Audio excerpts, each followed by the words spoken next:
There's two stories coming out this evening. One is the comments of the chief rabbi about Sadiq Khan and his call for a ceasefire, and the other one is the story about the document that has leaked from Israel. I'll come to that on another video, which is really worrying. The chief rabbi's point about Mr. Khan is, number one, it's not Mr. Khan's job. International relations are not really Mr. Khan's job. He's supposed to be sorting out London, not sorting out Israel and Palestine. And it's good that Sadiq Khan said that he assured Rabbi Mervis that he'll always stand with Jewish Londoners and work to ensure all communities are united and feel safe. Well, he ought to have done something about the posters that were ripped from the walls while people were standing around. But the rabbi says perhaps Sadiq Khan should stick to the job he was elected to do, and at the very least reduce knife crime, rather than bore us with his views on Israel. London does not have a foreign policy mandate, neither does Manchester.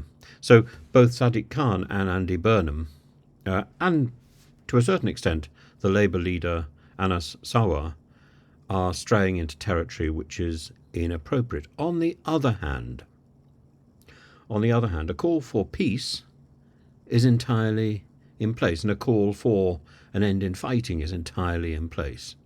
It's simply that the term ceasefire is a technical term, and that, along with from the river to the sea, these are understood in very specific ways.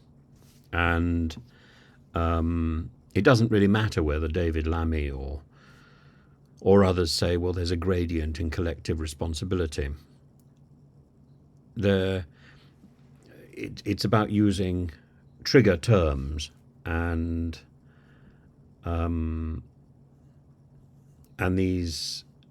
these expressions are inappropriate.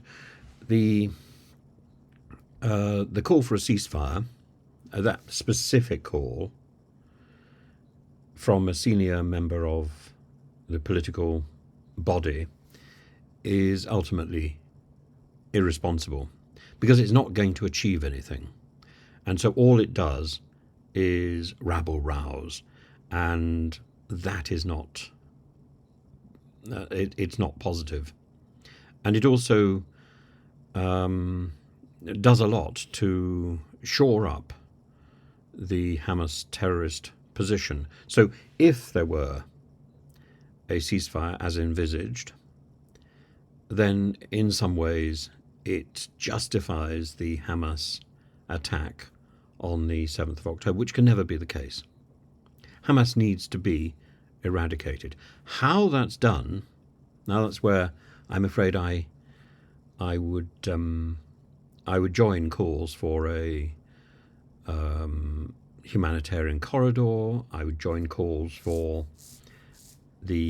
all the gates into Gaza to be opened up, and for refugee camps to be set up in Israel as well as in Egypt. But we'll get into some of that in the next video. There needs to be an unequivocal commitment to standing up against anti-Semitism, however that manifests, and that can easily spill over into a criticism of the actions of Israel. So yes, Israel has every right to self-defense, but is the Netanyahu government's policy of a siege and a ground invasion and a mass bombing collective responsibility, is that acceptable? I think the answer is no. But a ceasefire is to give the Hamas terrorists what they want, and that cannot be acceptable either. So it's a very careful line that is being trodden, and we should really have had a ceasefire in the early days of the hostilities, and that should have been the point at which Britain and other countries got their own nationals out of Gaza and arranged for Gazans to escape into Egypt or to seek refuge in Israel. At that point, then maybe a military option may have been possible, and that should have been fortified by an international force.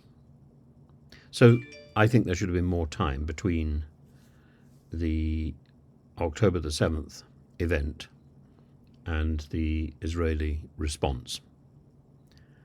And I see no problem with having encircled Gaza to stop Hamas leaving, but certainly not to lay Gaza under siege. So again, it's about nuance, but the chief rabbi, I think, is absolutely right that Sadiq Khan is irresponsible to demand something so specific. And we'll come to the other issue about this document, which has emerged. It emerged this morning, and I don't know whether it's got into the British press yet, but it may still be translated. It may still be in the process of being translated from Ivrit, but it is very, very disturbing.